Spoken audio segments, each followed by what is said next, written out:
to the open meeting law? Yes, it has. Today we'll be covering all items noted on our June agenda. Madam Secretary, let's proceed with public comment. This item is placed on the agenda to give the public an opportunity to comment on gaming related matters. Okay. Anyone wishing to make a public comment, please step forward to the podium. Let's start in Carson City. Is there a feed? There it is. It's in the lower bottom screen and there's no one, it appears in Carson. So there's no one in Carson City appearing for public comment. Las Vegas, anyone for public comment? Okay, there's no one. All right. That will close our public comment section then. Madam Secretary, the next item on our agenda is the approval of the prior month's disposition. Pursuant to NRS 241.035, this item is the consideration of the approval of the Nevada Gaming Control Board disposition for May 2021. Okay. Each of us had the opportunity to review the disposition. Would either of my colleagues like to make I would indeed, Chair Gibson. I move for approval of the Nevada Gaming Control Board disposition items for the month of May 2021. Okay. Madam Secretary. Member Watkins. Aye. Member Katsaros. Aye. Chair Gibson. Aye. Thank you very much. And just as a side note, this is a hybrid model. We're simulcasting virtually, and we're doing this live, and so forgive any hiccups as we go along. We're transitioning back to the live model, so bear with us. Madam Secretary, let's see here. I believe that this brings us to non-restricted number 1. Would you please read it into the record? Yes, non-restricted number 1 are the applications of Novo Invest GmbH for a transfer of interest, and the applications of Thomas Johann Graf, Rizard Stanislaw Prisch, and Brigitte Hermine Wimmer for finding a suitability as a member and or as a managing director as noted on the agenda. I believe the applicants are attending via Zoom. Okay. Let's let them queue in. I believe I can see them. Are you there? Please state your names for the record if you can hear me.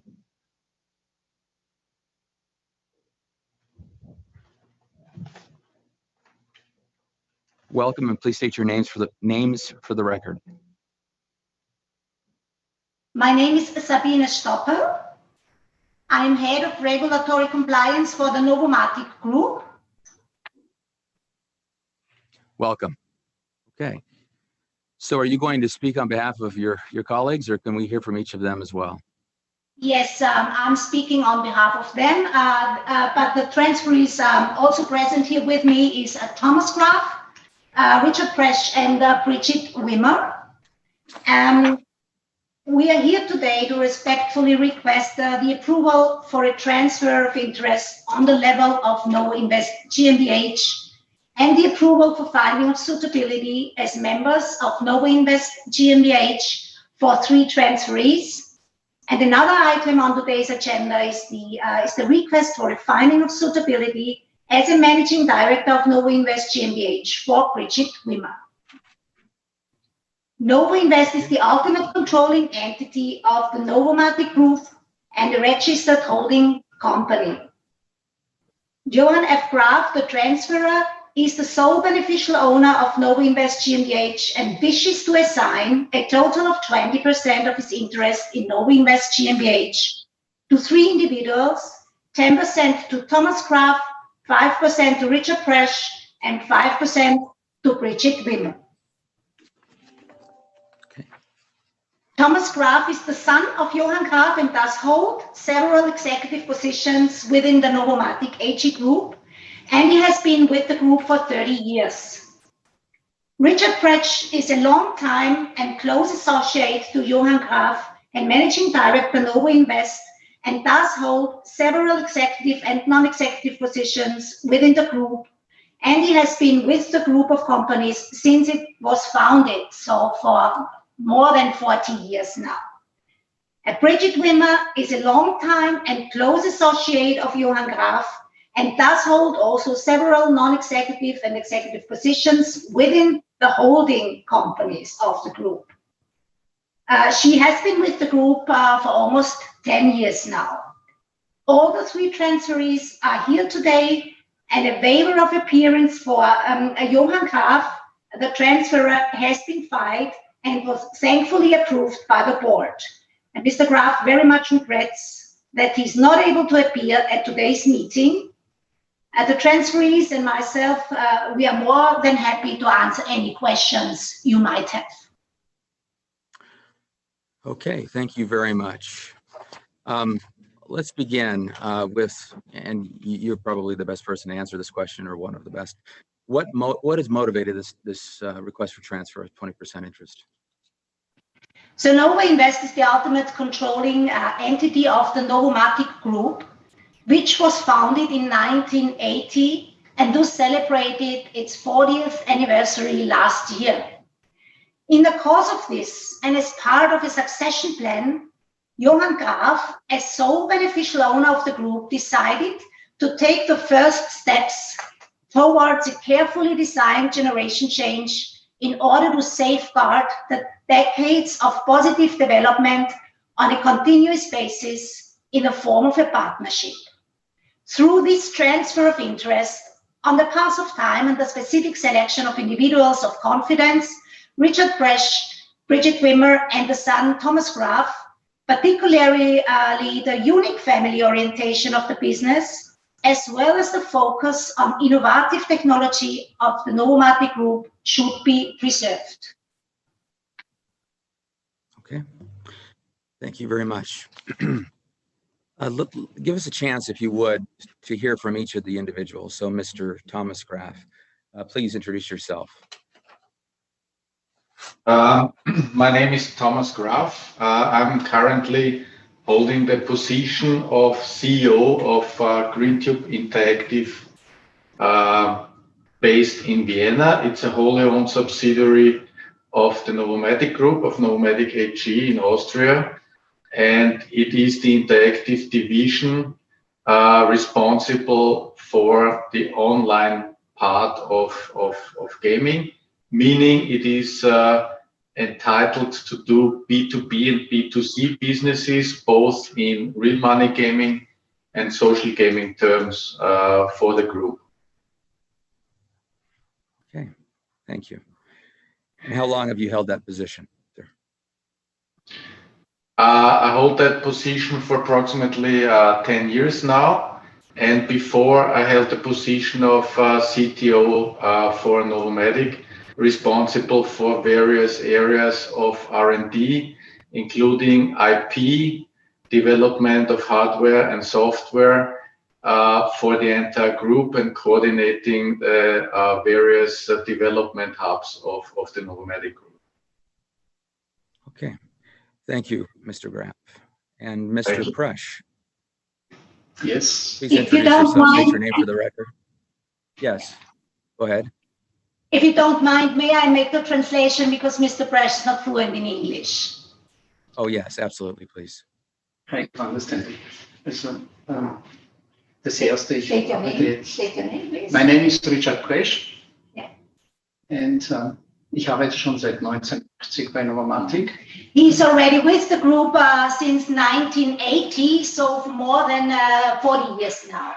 Ich war zuerst 10 Jahre, eigentlich 12 Jahre Chef der Produktion, also Leiter der Produktion. The first 12 years, he was head of production.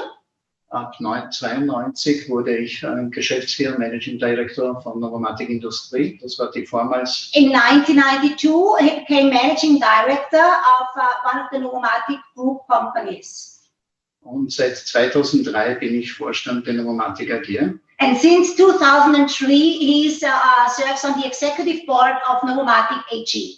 Und seit 2012 bin ich Managing Director von Novo Invest. And since 2012, he's managing director of Novo Invest GmbH. Eigentlich mein Bereich ist Produktion, Operation, Operation. He is responsible for the production, the operations of the Novomatic Group, Einkauf. sales and purchasing. Okay, thank you very much. And Ms. Wimmer, please introduce yourself, if you would. My name is Bridget Hermania Wimmer. I'm within the group with the top holding company in Austria since nearly 10 years. I began as a project manager at Novo Invest for various projects like research in Slovenia and in different markets. My background is the banking and finance. And I'm within Novo Invest at the managing director board since 2018. I'm a managing director as a 100% subsidiary. It's Park Invest. It's the purely owned, the business opportunity is property and asset management since 2016. And I'm in various management functions within the, also in the Novo Swiss board, the other top holding company. Okay. Thank you very much. I'll turn it over to my colleagues for any questions. Ms. Casaros. Hi, good morning. Good morning. Can you talk a little bit about the investigation by Austrian Central Public Prosecutor's Office? Yes, of course. There is a pending investigation which is based. Please state your name for the record, because Sabine we're doing Zoom. Stoppel. I'm Sabine Stoppel. There is a pending investigation which is based on anonymous complaints. This investigation involves, in addition to many other accused entities and persons, Novomatic AG, Johann Graf, the former CEO of Novomatic AG, Mr. Harald Neumann, 2 current and 1 former employee. In these preliminary proceedings, it is currently examined whether bodies or employees of Novomatic concluded agreements with functionaries of political parties, made or offered donations to a political party with the aim of influencing office holders in their official activities, and Novomatic was promised in return a partial allocation of gaming licenses. This process has been in the first stage for almost 2 years, so it was initiated in August 2019, which means that the investigation authorities are constantly reviewing and evaluating the documents. In this first stage, investigation authorities determine whether there is enough grounds to put these proceedings to the next second stage, or whether it shall be terminated. So far, these preliminary investigations have not brought to light any results that would support the accusations against Novomatic and its related person. And in relation to Novomatic AG, there are no new developments since my last update letter, which was sent to the Gaming Control Board. But I have to say that apparently the focus of the investigations is currently mainly on allegations which are not related to Novomatic. So this is the current status. What is Novomatic's response to those allegations? All these allegations are incorrect, and this is clearly stated also in our financial statements and in other relevant documents. So the fact is that these preliminary investigations in the first stage are already for almost 2 years, which could lead to the assumption that so far there are no significant grounds to put this case up to the next step. Okay, thank you. To clarify, was Novomatic aware of the investigations before the press release in August 14, 2019? No. No, Novomatic was not aware? No, we were not aware.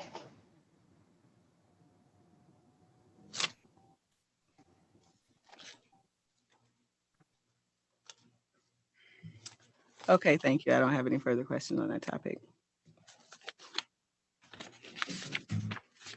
Good morning or good afternoon for you. I wanted to I wanted to ask a couple of questions on that, but you pretty much covered that. I will note that our investigators internally have mentioned that you've kept us up to date on all the developments as they, I guess, are released by the investigative authorities there. So I do want to say I appreciate you doing that. And I'd hope you'd continue to do that as well, so that we don't have to request information from you. It's much better when you volunteer it to us. And I will say they've said you've been very forthcoming with all of that. As far as the, Thank you as very far as much. the trans, Yeah. so go ahead. Thank you very much. And of course, I will continue proactively to inform the board on any new developments in relation to Novomatic AG and this investigation. Thank you.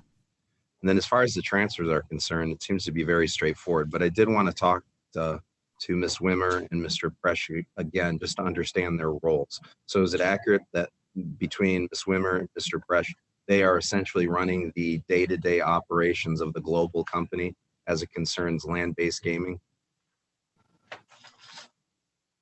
No, Mr. Presh is executive board member of Novomatic AG, which is the operating entity of the Novomatic Group. Mrs. Wimmer is managing director of Novo Invest, of the holding company of Novomatic AG. But Mr. Presh also serves on the managing director board of Novo Invest GmbH. Okay, so then as far as the day-to-day operations, then is it Mr. Presh that's directly involved in the? That is correct. Yes. Yeah. And then Mr. Groff, Thomas Groff, he's solely on the online green tube side of the business. This is absolutely correct. And then in terms of your father, Professor Groff, is he involved in the day-to-day operations of the business, or is he, what's his involvement to date? He is, of course, a shareholder in the company, but he's not involved in the day-to-day operation of the group. Okay. Yeah, I think our notes indicated that he had stepped away some time ago, so he's not necessarily involved in the day-to-day operations. I wanted to confirm that. As I mentioned, the transfer seems to be very straightforward. I understand it's succession planning, and I had no further questions for you. Okay, thank you very much, Ms. Stoppel. I'd note that the press release is how we learned about this investigation. You noted in response to my colleague's question, you noted that the day of the press release was the first that essentially you did not know prior to the press release about the investigation. We do like to be made aware of those kinds of investigations before press releases are issued. This is a matter of course, so please keep that in mind going forward. With that, if are there any other questions from colleagues? I don't have any further No. questions. Okay. I would ask for a motion. Chair Gibson, I move to recommend approval of non-restricted item number 1 as read into the record by Secretary Bell. Okay. Member Watkins, Aye. Member Katsouros, Aye. Chair Gibson. Aye. Thank you very much. Thank you for appearing. Thank you It's very nice much. to Thank you very much. Thank you. Thank you. Thank you. Okay. So thank you out. And let's go to non-restricted number 2. Non-restricted number 2 are the applications of Leroy Sanford for a finding of suitability as a trustee and beneficiary of the Sanford Gaming Trust, Leisure Gaming Inc. for a transfer of interest, and Leroy Sanford for licensure as a shareholder. Okay. Thank you very much. Welcome, and please state your names for the record. Mr. Nylander. Welcome, Mr. Nylander. And your client, welcome, Mr. Sanford. Good morning. My name is Lee Sanford. Okay. Mr. Nylander, do you have an affirmative presentation? Dennis, you're on mute. Mr. Chairman, can you hear me? I can. Yes, we can hear you. Okay, yes, I do, Mr. Chairman. Good morning,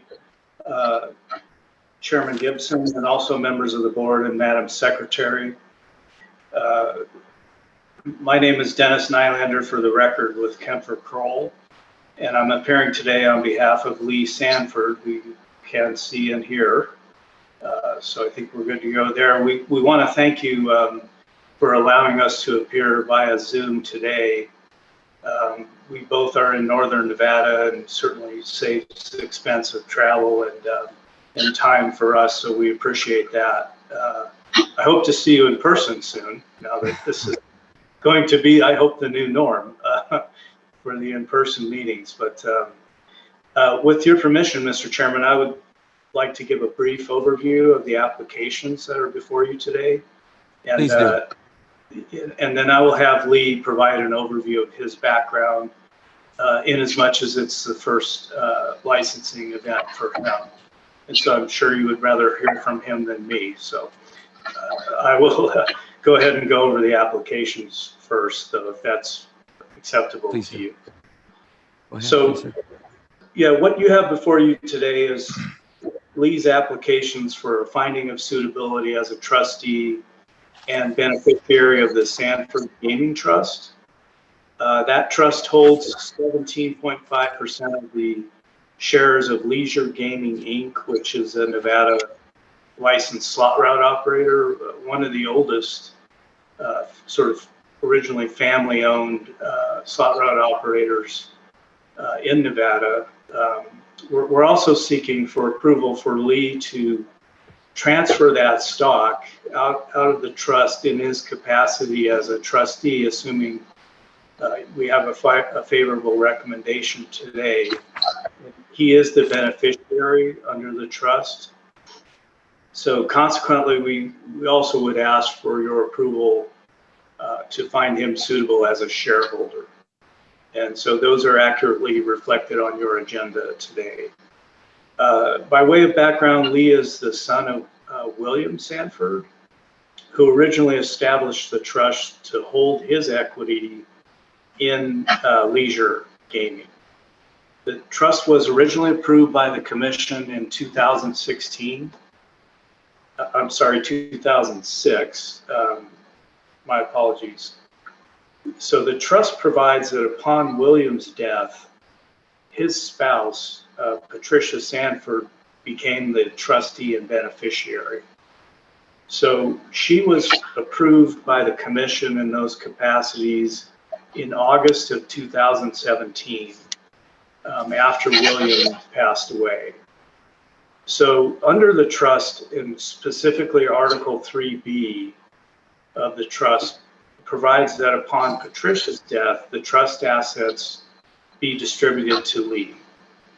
So what happened here is when Patricia's health declined, Lee approached me to consider what steps he should contemplate. He helped Patricia initially get through the gaming process and knew that he should be prepared given her declining health. And so as a result, we filed applications that are before you today. And unfortunately, Patricia passed away during the process of the investigation of these applications. So going forward, what we've structured is with the approval of the board and commission, Lee will carry out his duties and transfers the shares to him individually. So as an individual, he will hold the 17.5% of Leisure. We may be back before you once he decides how he ultimately would like to hold the shares, but obviously it's important to him and his family that the first steps now be approved so he can transfer the shares.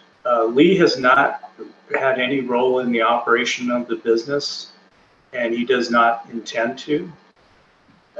He will exercise his rights as a shareholder, but those are currently his only plans. When Patricia got sick, he managed her affairs through power of attorney. And so he was helping out in that respect, but he's had no role in the operations. And with respect to these applications, out of an abundance of caution, at our direction, we asked the licensee to hold any distributions that would have otherwise gone to the trust pending his licensure, and they have done that. So essentially, he's put everything on hold until we were able to appear before you today. And that's sort of a summary of the applications. I'm glad to answer any questions you might have in respect of the applications now, or I can turn it over to Lee and he'll give you a brief explanation of his background, which will be much briefer than what you have in your investigative report, which is everything. So whichever way you would like to proceed, Mr. Chairman. Thank you, Mr. Nylander. It's always a pleasure to hear from you. And yes, Mr. Sanford, please go ahead and tell us about yourself. Tell us about your culinary talents, your plans upon retirement, what you plan to do with your holdings if you're approved. Sure. And thank you for the time this morning. My name's Lee Sanford. As Dennis noted, my father, William Sanford, was the original investors in leisure gaming. I myself was born and raised in Reno, Nevada. I guess technically I'm fourth generation, since my great grandfather was a miner and furniture person in Virginia City. In any case, as I said, I was born and raised here in Reno. I went to school here. I also graduated from Reno. As kind of a little bit about myself, I've been with United Parcel Service since I was 18 years old in various positions through management, and have had the pleasure of working for UPS for 34 years. I'm 53 years old. And, I have 2 years left of my time with UPS, and I currently reside in wife and 2 grandchildren. Mr. Sanford, I heard the 2 grandchildren. You're going in and out. If you could just speak directly into the microphone, that'd be helpful. Is that better? Is that better? Yes. So yes. Okay, sorry. So in any case, my plans at this juncture are to utilize the holdings and to ultimately achieve my retirement plans of retiring in a couple of years and enjoying my family life, etc. I interact with the folks from Leisure Gaming occasionally, just on discussions, but I'm not involved in any day-to-day operations of Leisure Gaming. And again, I'm happy to have gone through the process of the application, and I'm happy to answer.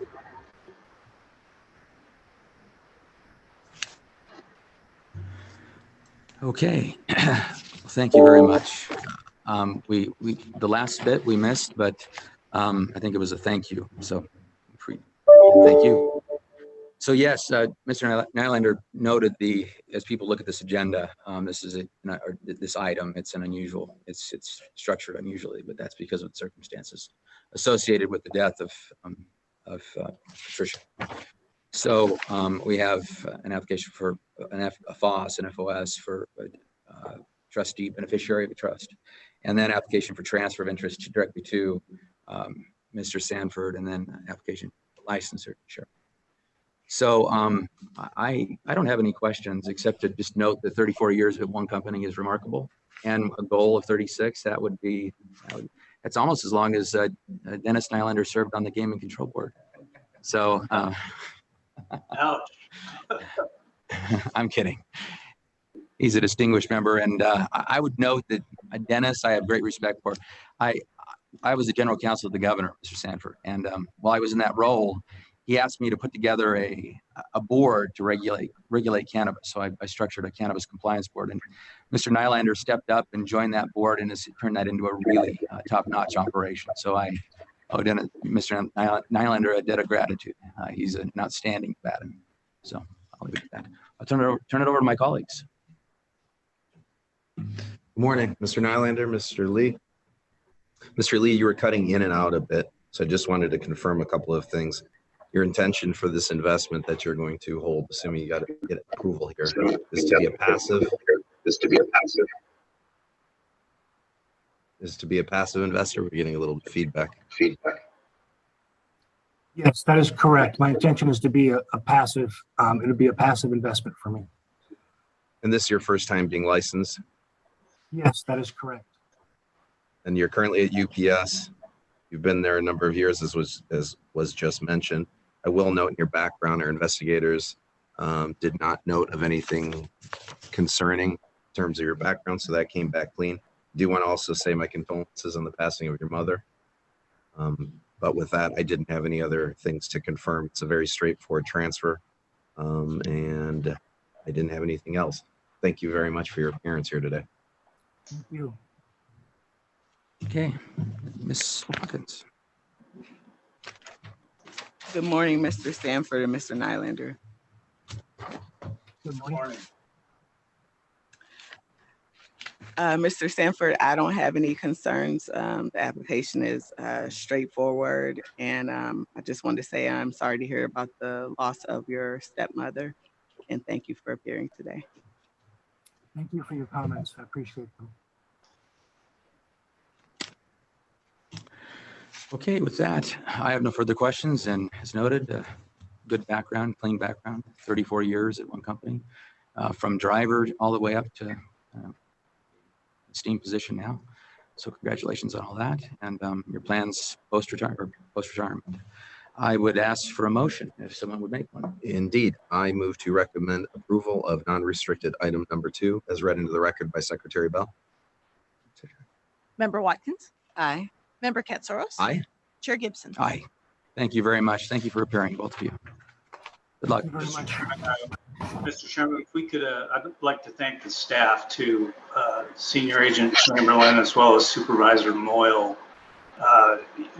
Doing an investigation through the COVID thing has been difficult for everyone, and your staff was incredible in terms of just dealing with the normal investigative issues, but also the logistics of getting confidential information back and forth when everything was closed. And so just wanted to, for the record, thank them and let you know that they did a great job under some trying circumstances. And I appreciate your comments about the Cannabis Board.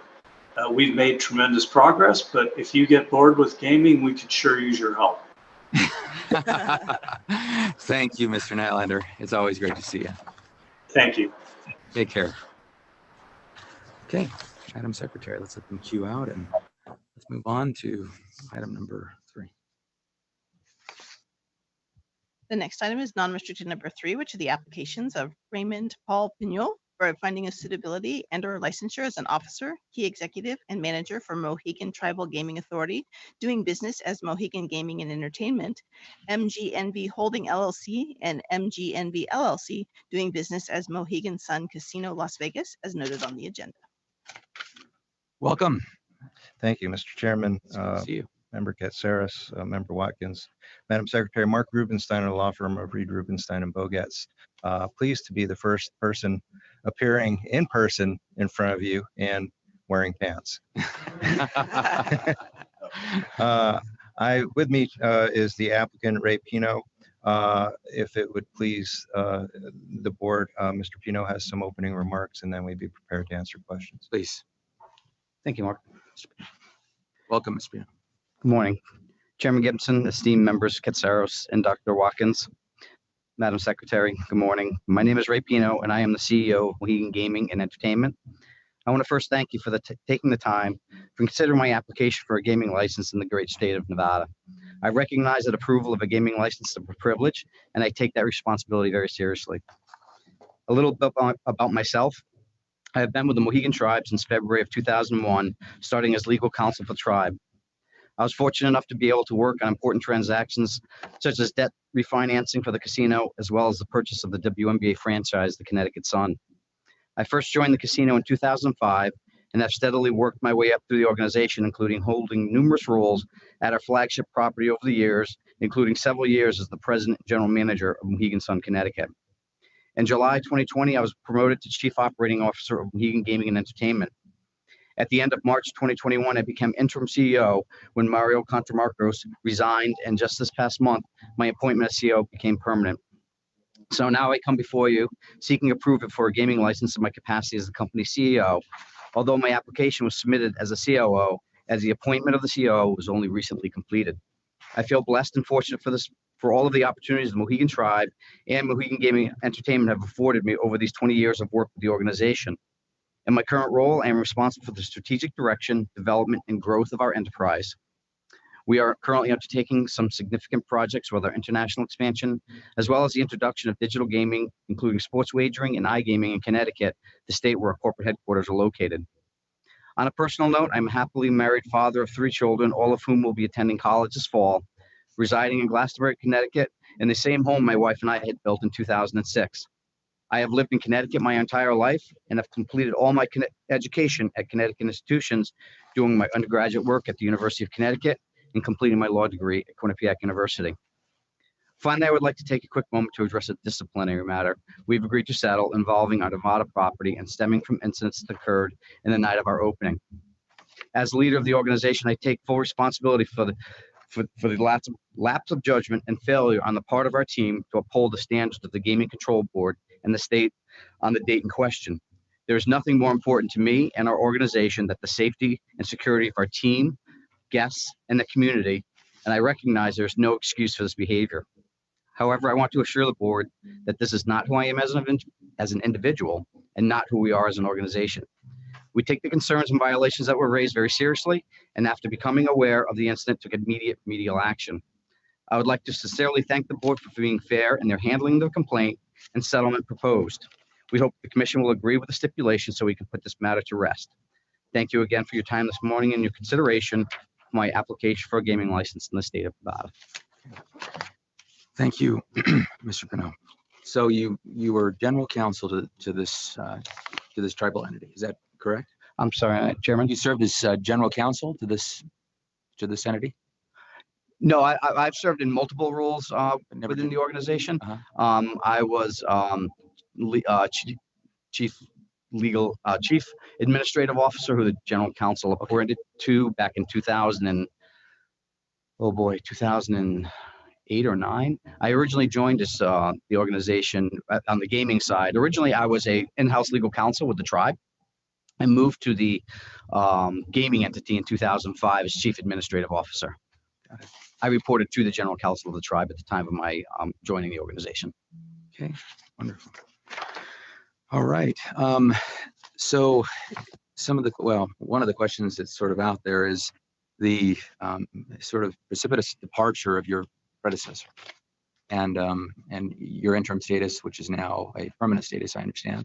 Yes, sir. And we will attempt, I believe, to change or renotice this for the commission so that it reflects that activity.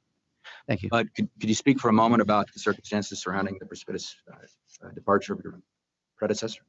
I really don't have much to say about Mario's departure. Obviously, I've worked with him and for him for quite a long time. My understanding is that his contractual agreement had expired, and between him and the management board entity, were unable to reach an agreement on extension, so they mutually agreed to sever the relationship. Okay. And how is this entity doing? How is the casino doing? You know, obviously the last year plus has been a very challenging year for everybody, and not just casino business, but resort operations. I can tell you that we feel very confident about our businesses that have reopened. You're probably well aware that our Canadian businesses have not reopened yet, though we're seeing very positive signs there. We have seen a good, strong growth in the return of business since about January. When we originally opened some of our businesses in June, there was very strong demand because we had been closed for several months. The pandemic hit its height probably in November and December, and we saw a precipitous dip. But since January, the last week of December through January, and moving forward through June, we've steadily seen increases in our business, and we're very positive about the prospects moving forward. Okay. And just so we can everyone understands the structure of the property itself. I mean, your gaming floor. What's the size of the gaming floor? In Connecticut? No, here. I'd have to get back to you on that, sir. It's we're in Nevada. If you have that information on the exact size, I believe it's 60,000 square feet. Okay. And then you have restaurants that surround the gaming floor. Is that how it's structured? Independently owned restaurants that surround the gaming floor. Yes. Okay. All right. Well, thank you. I have no further questions. I'll turn it over to my colleagues. Hi, how are you? I'm good, Dr. Watkins. How are you? I'm doing well. So you have numerous roles within the company, correct? How do you plan to balance your roles and responsibilities within the company? For the interim, I'm currently holding the role of CEO and COO. So I am currently holding both of those roles. We will be posting for a chief operating officer very shortly, though we want to make sure that we find the right individual. So I'm not going to rush into it, but if we find the right individual, we'll fill it quickly. So I would ultimately only have the one role of CEO. I am very fortunate though, although I'm maintaining both roles, very fortunate to have a tremendous leadership team with a tremendous amount of experience. So I feel very well supported, not only by our management board, but by our executive team as well. Okay. And you don't currently have any other roles within the corporation? I guess technically I'd be on the boards of various entities for decision making, but I'm not in the day-to-day operation of those individual entities per se. What kind of law did you practice? Interesting enough, when I originally left law school, I was in mortgage-backed financing. So I did mortgage-backed financing for a few years. And then I was recruited by the chairman of the tribe to come work for the tribe. And actually learned a lot of things when I was with the tribe. I was doing business transactions for the tribe. As I mentioned in my statements, I was able to work on debt refinancing, as the Mohegans were the first to enter the public bond market. And I was also fortunate enough to work on the transaction of purchasing the Connecticut Sun WNBA team from the franchise in Orlando. Okay.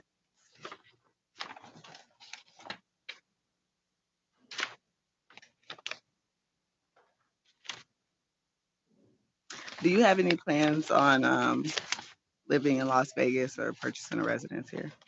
I do not at this time, no. Okay. All right. I don't have any further questions. Thank you, Dr. Watkins. No plans for Vegas, huh? You stay in Connecticut. And how the report read, I think, but I wanted to understand that as well. I can appreciate that. Thank you for being here today, by the way.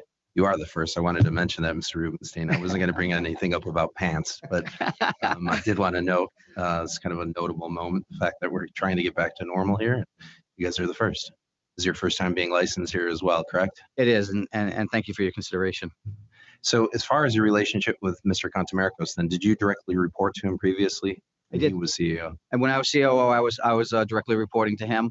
Prior to that, I was a regional president, and I had reported to my predecessor. So I reported to Mario for probably close to 9 to 10 months, I believe. Okay. And I can't recall. I was trying to look through my materials, and I was definitely involved in reviewing all of the concerns we had with the COVID issues at the Hard Rock. When did that actually happen? It was on the night of the opening. It was the very night of the opening. Which date was that? March 25th. Okay. So because you weren't yet full-time CEO, so you could have, passed the buck, and you did.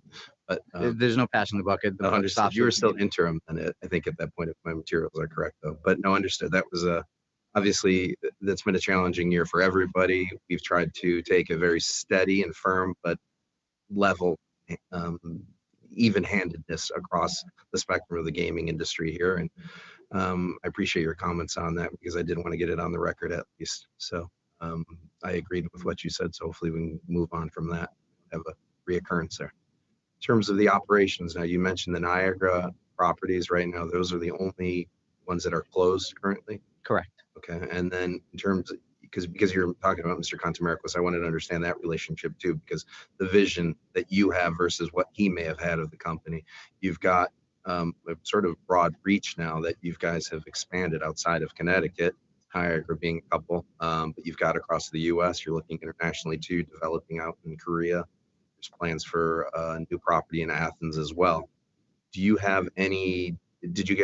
Were you in sync with the vision Mr. Contamaricos had, or are you looking to take the company in a different direction? I just want to kind of hear your thoughts on the future for your business ops. It's a great question. And I just want to state for the record, when Myra and I worked together, we worked very cohesively together. We had a very good working relationship. In fact, to this day, I've contacted Mario if I've had questions on things, and we've stayed in touch on things. As he had some institutional knowledge and some things that he might have had that I may not have been aware of, although for the most part, we kept each other aware of everything. So I had a great working relationship with him.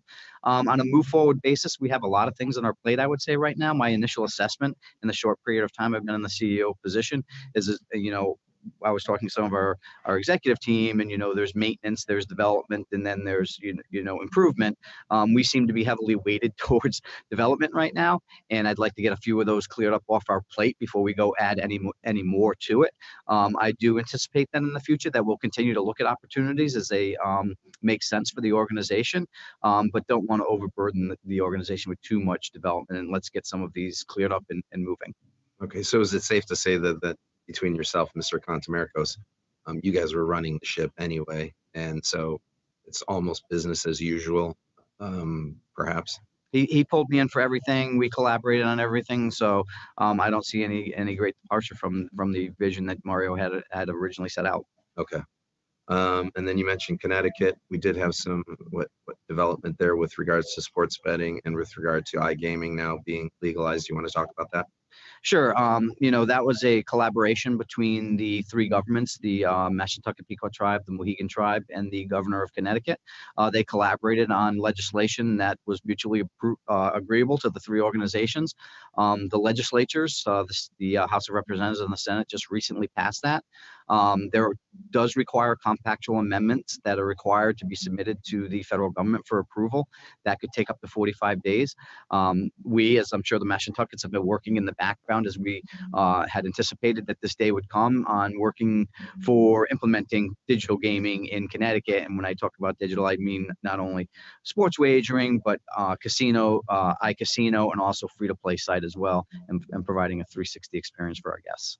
Did that have, and I haven't read everything on the legislation there, but did that also call for a new property to be built, or is that separate?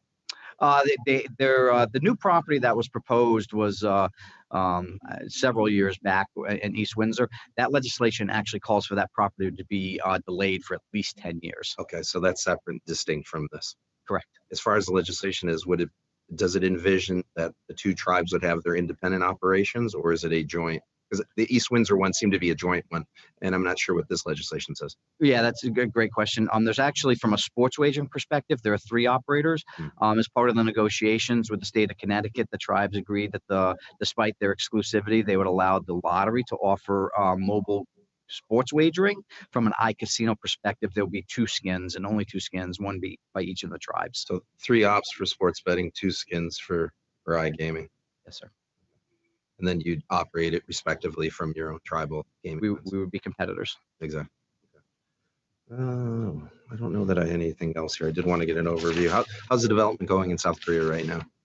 It's moving along. They're right now in market tapping, and things seem to be progressing along nicely. As you know, COVID has impacted everything in development timelines, but things seem to be easing up, and we hope to be moving forward. When do you expect for it to be completed?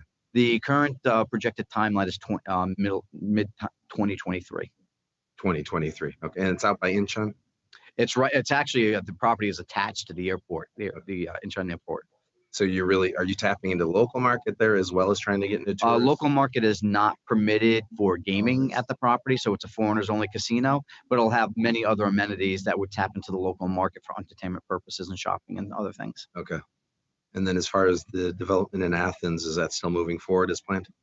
Right now, there is no finalization of the agreements in Athens, so there's no updates to provide on that. I think there was a mention at the initial licensing hearing that within about 12 months, we might see a shovel in the ground. We certainly hope so, but it's hard to say what's going to happen there. Okay. Yeah, things run a little slower there, I think. I didn't have anything else, but again, I did want to note that your background came back clean, and I'm happy to support your application today. Thank you, sir. I appreciate that. Any further questions? I don't have any further questions. I would just note that we've had CEOs who have lived, in other parts of the country, world, and Chairman Alamo of the commission. He one time cautioned a CEO who was in front of his board, that you need to keep your eye on your Nevada property. So I would caution the same way. Thank you, Chairman. And with that, I would ask for a motion. Chair Gibson, I move to recommend approval of non-restricted item number 3 as read into the record by Secretary Bell. Okay, Madam Secretary. Member Watkins? Aye. Member Katsaros? Aye. Chair Gibson? Aye. Thank you very much. Thank you for Thank you appearing. for your time today. I really appreciate it. Thank you. I also like for the record to thank Supervisor Moyle and Senior Agent Schweitzer, who played hurt the last couple of weeks to finish this thing up. Thank you very much. Okay, let's move on. Secretary. Non-restricted number 4 is the request to withdraw the application of Glenn Thomas Carano for licensure as a key employee of Circus and El Dorado Joint Venture LLC. Okay. I believe Yes. they are appearing via Zoom.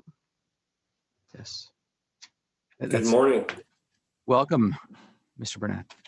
Good morning, Mr. Chairman, Member Katsaros, Member Watkins. Pleasure to be in front of you. My name is A.G. Burnett with the law firm of McDonald Carano, and here with me also is Kelsey Banu, who worked extensively on Mr. Carano's initial applications. We're here today for Glenn Thomas Carano, who had applied originally to be general manager of what we collectively call the Row, Silver Legacy, El Dorado, and Circus. He is requesting to withdraw that application without prejudice. He originally had decided to continue to work outside of the Row in his other roles, but then more recently has decided to retire completely from the company. We chatted with the agents about that, so we filled them in as soon as we learned of that and are here to answer any questions that you may have. Okay. Is there any particular reason that you would want to note on the record for his desire to retire, besides a better life? Sure. Yeah. I'm told, Mr. Chairman. In fact, I got an email from Glenn, and his exact words were that he's resigning as he goes into retirement. His other siblings have also chosen to retire recently from the company. And what he has written to me is that he went to Hawaii in February and realized that he is working too hard and decided it's time to turn over the GM to the next generation. So there you have it. Luckier than those of us who are here today still working. I have no questions. I'll turn it over to my colleagues for questions. I've been to Hawaii a couple of times and it level sets you sometimes. And I've had those thoughts as well. It's not old enough. I don't have the financial wherewithal yet. So I didn't have any questions either, but I was curious to understand that. I appreciate the level setting there that you just provided us. Thank you. We would also like to thank Mr. Eric Kaufman and Ms. Aubrey Miller, who were great to work with during the entire process. Thank you. Member Watkins. Hi, good morning. Good morning. So I'll note that I'll just stay away from Hawaii because I'm probably too young to stop working. But this is a pretty simple request, so I don't have any further questions other than what my colleagues have already asked. Thank you for appearing. Thank you. It's a pleasure to appear in front of you. And so we are asking for the request is for withdrawal without prejudice. Indeed. I did have one question. When is this going to be made effective, or is it already effective now? I'll turn that over to Kelsey. She may know. I think it's certainly going to become effective within, if not already, the coming weeks. And in addition, I'll also note for the record that whoever does replace Mr. Carano, and I believe the company has that replacement, we will be filing applications accordingly for that person. Kelsey, do you happen to know when Glenn's retirement will be effective? Hi, Chairman, members, and Madam Secretary. Welcome. Kelsey Banu with McDonald Carano. We spoke with Caesars Corporate, I believe it was yesterday, trying to confirm an effective date for Glenn Carano's retirement or resignation. They believe it to be the end of this month, but we weren't able to confirm that. Okay. Thank you for that. And so with that, I would ask for a motion, please. Chair Gibson, I move to grant approval of the withdrawal request for non-restricted item number 4 as read into the record by Secretary Bell, and that this withdrawal be granted without prejudice. Okay, thank you. Madam Secretary. Member Watkins? Aye. Member Katsaros? Aye. Chair Gibson? Aye. Thank you very much. Thank you for appearing. Thank you for allowing us to appear remotely, Mr. Chairman. Have a good day, everyone. Have a good day. All right, let's go on to our next item. Next item is non-restricted number 5, which are the applications of Alex Morello and Louis Armona for pledges of their membership interest in MEI GSR Holdings LLC, as noted on the agenda. Okay, welcome.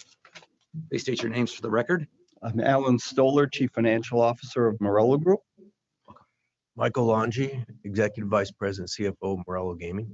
Okay, welcome. Thank you for appearing in person. Do you have an affirmative presentation you'd like to make?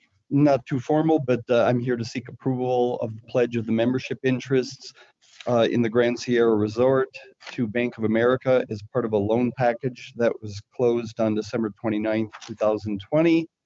The membership interests are held by Alex Morello and Louis Armona, who purchased the Grand Sierra back in 2011, have made significant improvements to the property since that date, and the new loan package that was done was just done to provide some additional liquidity for the Grand Sierra, but also for the Sahara, which the company owns too, which I think was disclosed there, is that part of the funds were used for improvements for that. So I'm welcome to answer any questions. Yeah, please do go into that a little bit more. So use of funds. Use of funds. First of all, it was we had an existing loan package with Bank of America. The new loan package paid off that loan, and the new package was a syndication of banks. And then there was a distribution to Alex Morello funds from there, of which the majority, 16 million, was used for the Sahara Hotel for CapEx expenditures. We kind of specialize in taking over troubled facilities and improving upon them.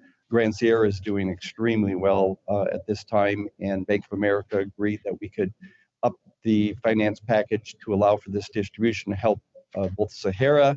$4 million of the money actually went back into Grand Sierra for CapEx also, and then the remaining money was used. Part of it was just held as liquidity by Mr. Morello, which ultimately went into the Sahara also. And then 10 million was used to pay off other short-term loans that we took out during the whole COVID shutdown that we actually borrowed from affiliate companies. Right. Okay. Yeah, you mentioned that GSR is doing well. And so how is it doing in comparison to SLS? Mike, you want to? I can speak to that. I'm involved in how the performance of the properties are doing in the Sahara. It was a tough year, 2020, but we've turned the corner. Effective March, we're doing well. There's a lot of things under construction right now, and we're adding great assets to the property. Whole new pools being built as we speak. 4 new restaurants that are going to open up to Las Vegas Boulevard. Those will be open between July and October. And then a new showroom for the Magic Mike Live. So the assets are there, the resources are there, and even with the property under construction, we're positive cash flow the last 3 months. So things are really turning around at the Sahara. There's been a history there of not being successful financially, but we are right now. It's things are improving. Okay, thank you.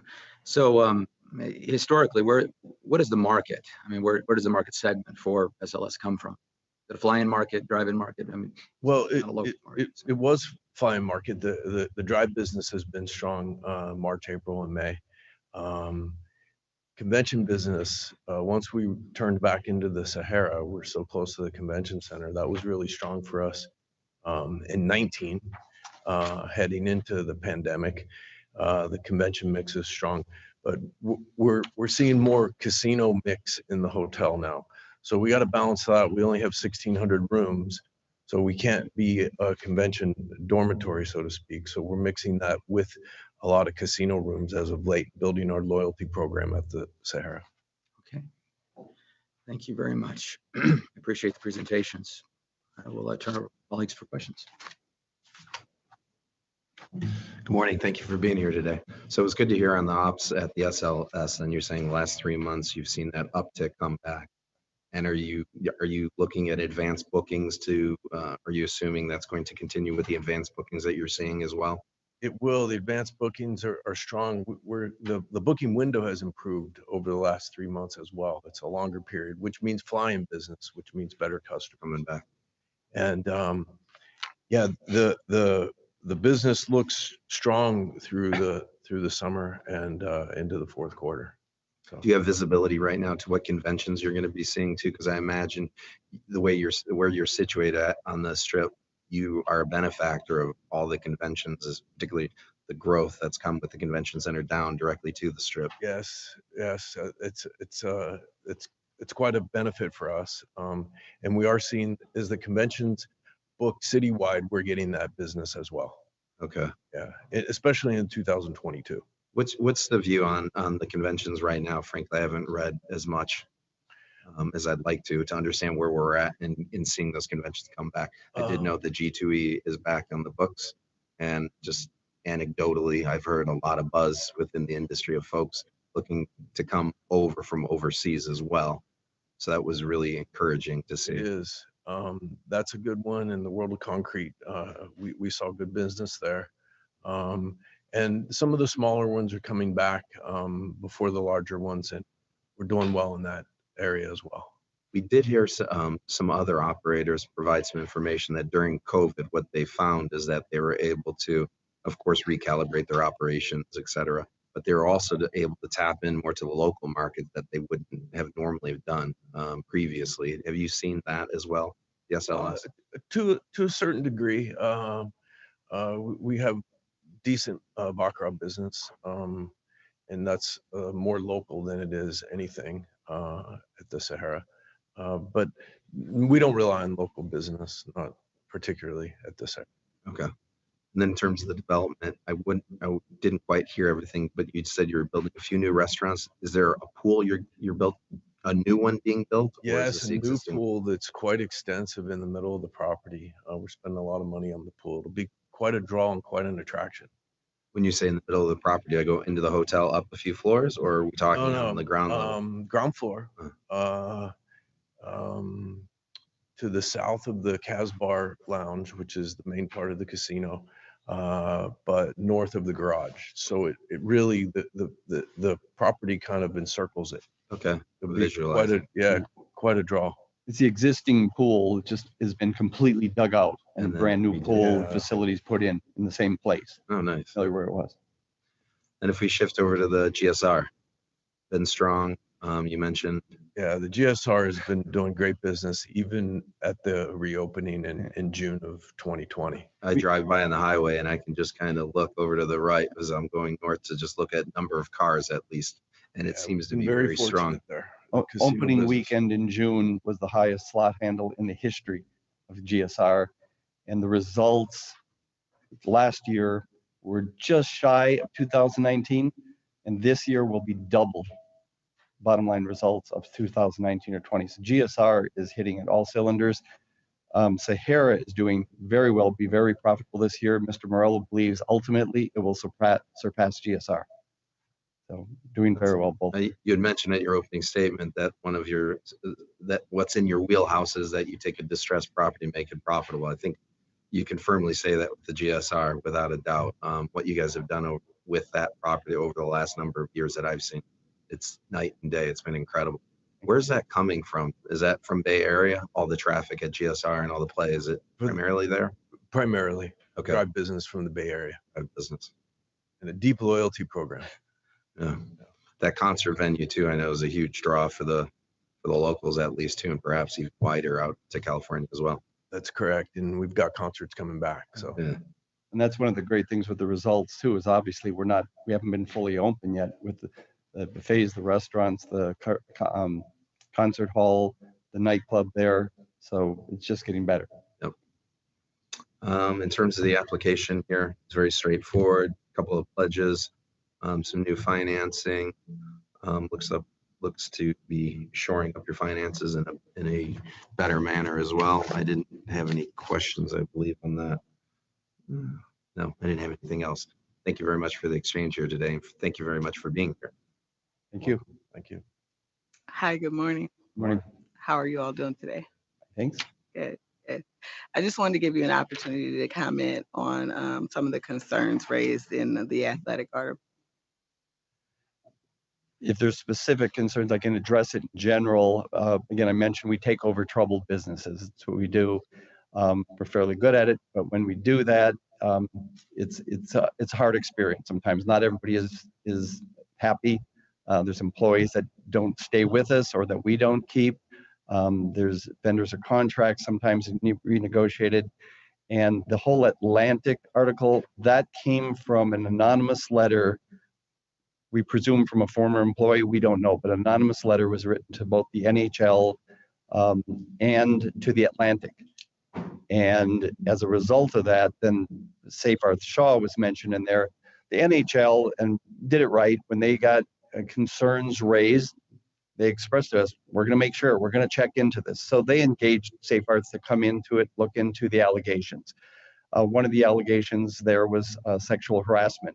When they contacted the person who was supposedly harassed, she said, no, she didn't make any claim. And she said, no, I was comfortable. There was nothing that happened. It was somebody else who said they were uncomfortable with it. They also then interviewed other employees.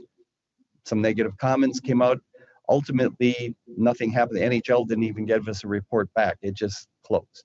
But the Atlantic felt it proper to write an article making a lot of allegations, many of them, which were not just untrue, but very far off base. I think any members of the gaming board will comment for me that my desire and absolute requirement of financial accuracy in reporting, whether to anyone, to bank, to the board, anyone, and to say that there were financial inaccuracies was so far off base. A small one, but it was kind of comical to me, was that the insistence that Mr. Morello be called Mr. Morello. He's extremely casual. Everybody calls him Alex. I don't know anybody who calls him Mr. Morello. So they were disgruntled employees, it looks like, that raised allegations, but very far off base article. Okay. Thank you. I appreciate that explanation. Can you speak specifically to the concerns about unpaid wages and over leveraging? Excuse me? Unpaid wages. Paid wages. There's nothing that I know about. There was an allegation I remember in there about bonuses being paid late to some players. That actually did happen, but I'll call it by accident, poor judgment. We had some signing bonuses due to some players who resided in Europe, and the outgoing CFO decided to mail those rather than direct deposit them. Not a wise choice. When you go into Europe, they got there late. Bad, we made good with the players, but it was a judgment error.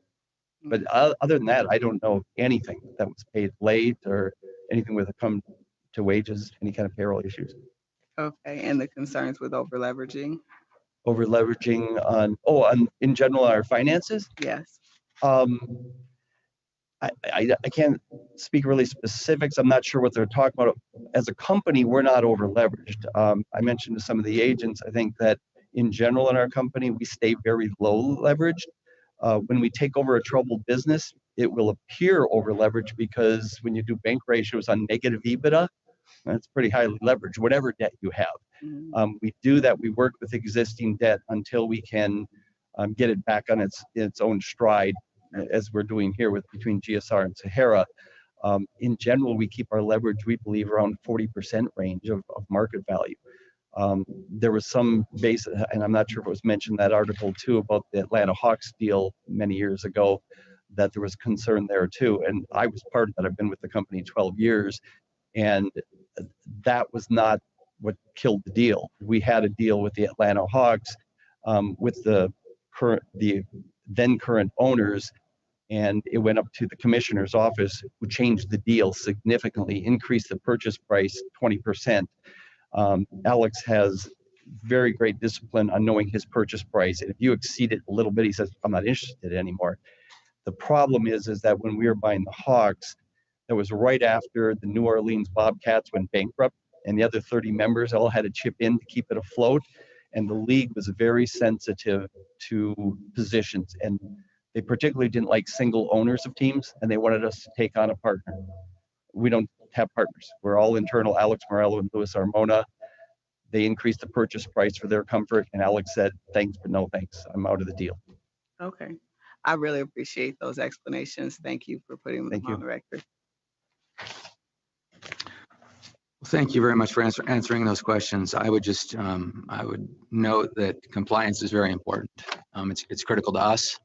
And you should expect that now that you're a mature operator in the state, that we'll be looking to likely consolidate your two compliance plans through our compliance unit into a single compliance plan, and ensure that that's enforced by you and then by us as well. And in particular, in the context of gaming, my colleague mentioned some of the allegations in the articles. We have a number of different potential violations that go back to 2011 that for which you've responded to an OSC. So I would just note that for the record. That's important to us. We welcome the compliance program. For a little history, it was recommended when we set up a compliance program to do that. At the time, I pushed back because when you have a somewhat mature business like Grand Sierra and then a troubled business like the Sahara, they were operating differently. And I just wanted some time to get them closer together. Mike is a big part of that. And now I think we're pretty close to that, where if you require it now or we're ready in the next year or two, it makes sense. Thank you. Thank you for appearing and flying down. I have no further questions. Either of you have any further questions? I don't have any further questions. Okay. Okay, please take a motion. Number 5. Chair Gibson, I move to recommend approval of non-restricted item number 5 as read into the record by Secretary Bell. All right, Secretary, please. Member Watkins? Aye. Member Katsaros? Aye. Chair Gibson? Aye.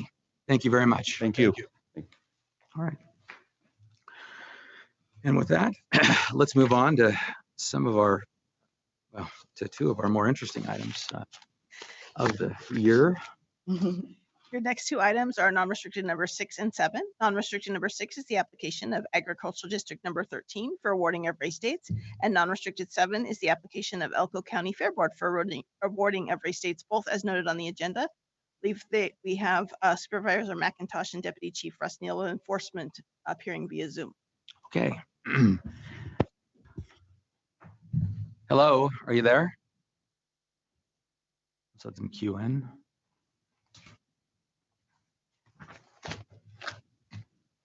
Supervisor McIntosh. And Russ Neal, you said? Good morning, Mr. Chairman. This is Russ Neal, Deputy Chief, Northern Nevada Enforcement. Welcome. And Brian should be on the line right now. Okay. And welcome, Mr. McIntosh. Please take us through the origin and history of these races, the requests that are before us.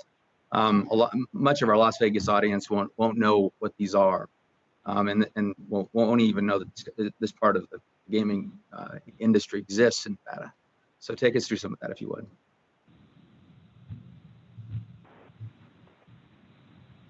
Yes, can you hear me? I'm up in Elko. Yes. Okay, I'm sorry, I was having some problems unmuting.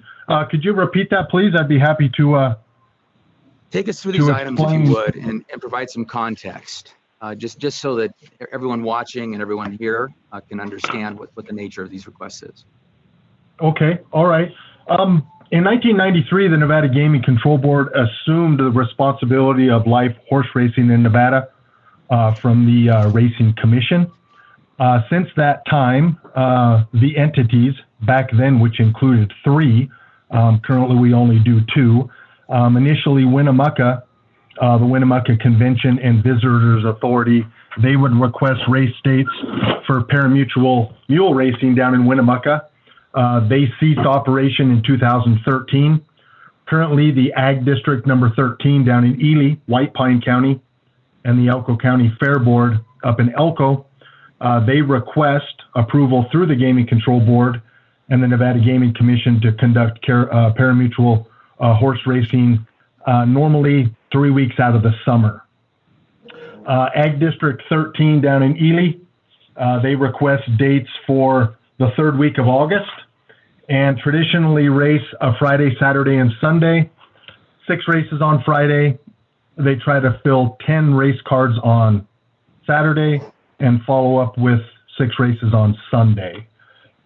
Elko traditionally races the weekend prior to Labor Day, depending on the participation, normally anywhere from 8 to 12 races on the weekends, and Labor Day concludes normally with a big weekend of racing, or a big day of racing, normally 12 on those as well. A little background on Ely, as far as White Pine County. They're sponsored by the Ag District 13. The event's primarily coordinated and organized through the Ag District 13, and they have several race committee members and volunteers. They market the event, they collect the fees at the gate, and they also oversee the concession stand and the pari-mutuel ticket riders. As far as handles would be the amount of money that goes through our betting windows at each event. Although we have no racing in 2020, in 2019, Ely handled approximately $90,000. That was an increase of $15,000 from the prior year in 2018. 2019, they hosted 24 races over the 3 days. And in 2018, they hosted 20 races over the same 3 days. 2021, tentative plans. Not racing in 2020. We expect a very busy race season. A lot of people are eager to race. There will be a couple little events going on around the Intermountain West that may have some influence on our local races. There is some pari-mutuel races happening in Wyoming the same weekend, so remains to be determined what impact they'll have on Nevada. A little bit of overlap in Elko as well. They're racing some stuff up in Idaho. I've got a fair board meeting tonight to discuss their final plans and any issues or concerns that were raised during our meeting today. But, not racing in 2020, being off for 24 months, I think there's going to be some obstacles, but for the most part, I have no major concerns, and we'll see how things go. Thank you for that background. I appreciate that. And I'd note just for we can't start the next portion of our agenda, the restricted portion, until 11 anyway. So this is noteworthy or interesting, at least to me. This is a pari-mutuel offering, right? We have a pari-mutuel operator. Is that accurate? Yes, that is. It's pari-mutuel wagering. We bring Intermountain Tote out of Pocatello, Idaho. He brings the equipment. The local jurisdictions, which would be the Ag District 13 and the Elko County Fair Board, they provide the mutual tellers. We, as the Gaming Control Board, provided a state steward. Mr. Doug Ray is hired out of Nampa, Idaho. We also provide a state veterinarian that oversees all of the collection of the drug specimens. Also the inspections of the horses entering and exiting the paddock, going onto the racetrack as far as soundness. So those are the contract employees for the board. Our state veterinarian also contracts with a test barn vet that oversees the actual collection of the specimens during the races. We do test for urine and blood, the winners of every race in Nevada. We also test the second place finishers on purses that are $20,000 or more. And we also conduct random tests throughout the meet, just to determine whether or not we have horses that may not be favored, but also play by the rules. I explained yesterday that's kind of a major concern nationally right now with horse racing, is the welfare, safety of the horses and the jockeys. And in order to ensure that is through your drug testing, making sure that we don't have animals running that are injured. And so that's something we take very serious. Thank you very much. For those of you who are watching, if you haven't read Reg 30, you should just take a look. In particular, our DAG, Ed McGaugh, represents the Athletic Commission. I just note the Athletic Commission isn't the only body that tests for performance-enhancing drugs. We do too. So anyway, thank you very much for that presentation. And with that, I would ask for a motion. Certainly. Where are we? 6 and 7. Chair Gibson, I move to recommend approval of non-restricted items number 6 and 7 as read into the record by Secretary Bell. Member Watkins? Aye. Member Katsouris? Aye. Chair Gibson? Aye. Thank you very much. Thank you for appearing by phone and Zoom. Appreciate the back. Thank you. Thank you, sir. Right. Thank you. Sir. Okay, so the next, the restricted portion of the agenda is set for 11. Set for 11. So we'll have to adjourn until 11 o'clock. We'll be back then. Thank you very much.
Yes, we are. Okay.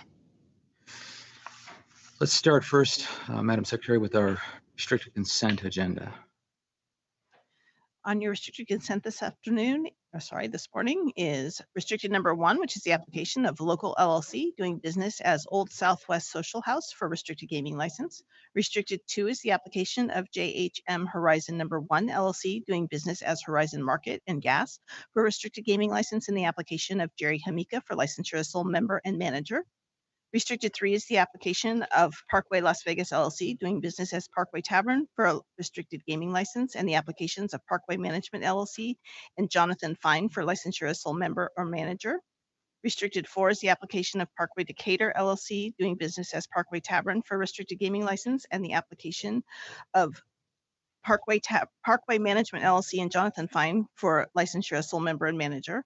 Restricted 5 is the application of Village Pub Mountains Edge LLC doing business as Village Pub Mountains Edge for restricted gaming license, and the applications of the Gary E. Ellis Gaming Trust, James Holcomb II, and Gary Ellis for licensure as a member or manager. Restricted 6 is the application of Village Pub Aliante LLC doing business as Village Pub Aliante for a restricted gaming license, and the applications of the Gary E. Ellis Gaming Trust, James Holcomb II, and Gary Ellis for licensure as a member or manager. Restricted 9 is the application of Jeffrey Zolbank for disposition of membership interest in Last Hand Gaming LLC. Restricted 11 is the request to withdraw the application of Jet Gaming LLC doing business at Safeway number 188 for a waiver as noted on the agenda. Restricted 12 is the application of Crawford Point Inc. doing business at Green Valley Grocery number 71 for a restricted gaming license. Restricted 13 is the application of Best Bet Products Inc. doing business at Roadhouse 95 for restricted gaming license. And restricted 14 is the application of United Coin Machine Company doing business as Century Gaming Technologies doing business at USA Lounge for a restricted gaming license. Okay. Would either of my colleagues like to discuss any of these items? Nope. Okay, with that, I'd ask for a motion. Chair Gibson, I move to recommend approval of restricted agenda items number 1, 2, 3, 4, 5, 6, 9, 12, 13, and 14 as read into the record by Secretary Bell, with conditions to apply as follows. For item 2, if an equity owner is no longer functioning as a key employee for this location, a key employee application must be filed within 60 days and thereafter be refiled within 60 days of any change in the person occupying that position. For items 3, 4, 5, and 6, a key employee application must be filed within 60 days of issuance of the state gaming license and thereafter be refiled within 60 days of any change in the person occupying that position.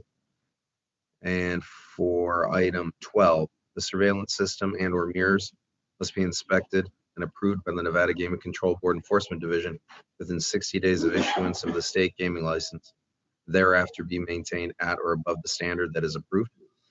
And lastly, for item 11, this application is requested to be withdrawn, and I move for approval to withdraw it without prejudice. Okay, thank you very much, Secretary. Member Watkins? Member Katsaros? Aye. Chair Gibson? Aye. Thank you very much. All right, and so with that, we're going to take an item out of order to assist the applicant. Number 10, let's go to restricted number 10. Restricted number 10 is the application of LS&I LLC for licensure to receive a percentage of revenue from Century Gaming Technologies doing business at 711 store 26627, and the application of Sonica Shims for licensure as sole member and manager of LS&I LLC. Welcome. Good morning, Mr. Chairman, members of the board, Madam Secretary Jeff Donato here with Argentum. With me today is the applicant, Mrs. Shams. First, I'd like to say thank you for bumping this one forward. I got to catch a flight, got to leave from here and go catch a flight. So I do appreciate you moving this item forward. Secondly, it's a pleasure being back before you in person and not on Zoom anymore. So appreciate that. And then I understand there were no questions, there was no areas of concern with the application. With your permission, I'd like to have the applicant give a brief background about herself, and then we're here to answer any questions you may have. That'd be great. Thank you very much, Mr. Donato. Please state your name for the record. Good morning, everyone. Good morning. Thank you. My name is Sunika, and I have went to college for medical billing and coding. I own a UPS store for past 4 years almost. I just purchased my 7-Eleven. This was always my dream. I've worked in a doctor's office for a little bit, I raised 2 kids. I stayed home. Back in the business. So, any question you guys have for me? No, I congratulate you. I noticed that you're from Kabul. Yes, I'm from Afghanistan. Yes. That's wonderful. And Thank you. you're back in the workforce and Yes. starting or going to operate a 7-Eleven. Yes. I wish you the best of luck. Thank you. I have no questions. I just also wanted to say hello and congratulations on Thank you. opening another business. How will you be splitting your time between businesses? I have a manager already for my UPS store, but I'm still overlooking. I'm working more hours for the 7-Eleven, at least 50 to 60 hours right now. I just took over on April 7th, so it's really a lot of stuff for me to learn. And hopefully I'll get through it. Okay, thank you. Thank you for appearing here today. I don't have any further questions. Yeah, thank you. Good morning. As part of the process, you probably understand you have to undergo a licensing event here, and this is your first time Yes. going through this process. We always like to meet you, see who we're looking or see which the applicant that's actually applied to understand. So we have a discussion or exchange with you for your first licensing event is what I'm trying to say. So that's great. I see that you originally, there is a space lease agreement and you're deciding to go to a rev share. Yes. Which I think is a very smart thing to do. I hope that goes well for you. Of course, you can have some ups and downs with that decision, Yes. but hopefully the upside is going to be much better for you. I love the fact that you're fulfilling your dream here and going forward and purchasing. So you already are a successful businesswoman right now with your UPS business, correct? Yes. You've done that for how many? For 4 years almost. 4 years. Yes. And how's that business going? This is going good. It's a good business. I recommend it's a good business. And- But 7-Eleven's better. And then how do you feel that you're going to be able to manage your time doing both of these businesses now? I have a manager for UPS store and I'm managing my 7-Eleven myself. I'm doing well right now. My kids are big. I have a 16-year-old and a 13-year-old. My 16 just started driving 2 weeks ago. So it's getting a little bit easier on me. I have extra time to work. Yeah. This is great to hear. Success, nothing but wishes and well wishes for you in the future. I note that there's nothing derogatory in your background. So your background came back clean for us. And I didn't have any questions. I just wanted to, I'll just say that I'm happy to swear your application here today. Appreciate it. Thank you so Thank you. much. Okay, I agree. Thank you very much for appearing. Thank you, Mr. Dorado. Very clean application. And with that, I would ask for a motion. Where are we at? Number 10, I believe, right? Chair Gibson, I move to recommend approval of restricted item number 10 as read into the record by Secretary Bell. Member Watkins? Aye. Member Katsaros? Aye. Chair Gibson? Aye. Thank you very much. Thank you very much. I'd like to thank Agent Finlinson for her help during the investigation process. All right, Madam Secretary, let's return back to order. Go to 7 then. Next item is restricted number 7, which is the application of Molino Ltd. for a transfer of interest in the applications of Michael Mongolat for licensure as a member and manager and to pledge his membership interest as noted on the agenda. Welcome. Good morning, Chair Gibson, members of the board, Madam Secretary. My name is Mary Tran with the law firm Lewis Roca, appearing on behalf of the applicant Michael Mongio. For you today, the transfer of interest application with regard to Molino Limited doing business as Ventano and a request for approval to pledge his membership interest in Molino back to the Vento Family Trust. The Vento Family Trust currently holds 51% of Molino Limited, and the trust would like to transfer 49% to Mr. Mongio. And in the transaction is financed in part by cash and in part by a promissory note where Mr. Mongio will pledge his interest in Molino back to the trust. And with your permission, we'd like Mr. Mongio to give a brief description of himself and then answer any questions the board might have. Okay, thank you very much. Welcome. Good morning, Chair Gibson. Please. Board members. Get your name for the record and Secretary. Tell us about yourself. My name is Michael Mongaloo. I am currently the general manager of Ventano Italian Restaurant in Henderson. I have been in that position for the last 15 plus years. And since day one, I've always made it a point to try to serve everybody as if I'm an owner. And I'm at the point where I would like to become owner. And that's why I'm here today. Okay. All right. We'd also like to thank the board staff and board agent Broomfield for her help with this application. And we're happy to answer any questions. Okay. So how is business now? Is it picking up? Business has been booming. Mhm. The last 3 months has been off the charts. So it's a great trend to see. We got to open up a little bit over a year ago, and it hasn't stopped. It's gotten busier every single day. And just everyone is so glad to be back, and the employees and the guests, and we're looking forward to a bright future. It's wonderful. Okay, so source of funds, look fine. Nothing in the background that's problematic. This is the first time licensing event for you, and so we wanted to have you in front of us as Sarah noted with the prior applicant, just to talk to you and see you and help you understand how important this is and that we take compliance very seriously. Yes, sir. I'll turn it over to my colleagues for questions. Good morning. Good morning. So you've been the general manager here for 14 years now, it seems? I just hit 15. Just 15. Congratulations on that event.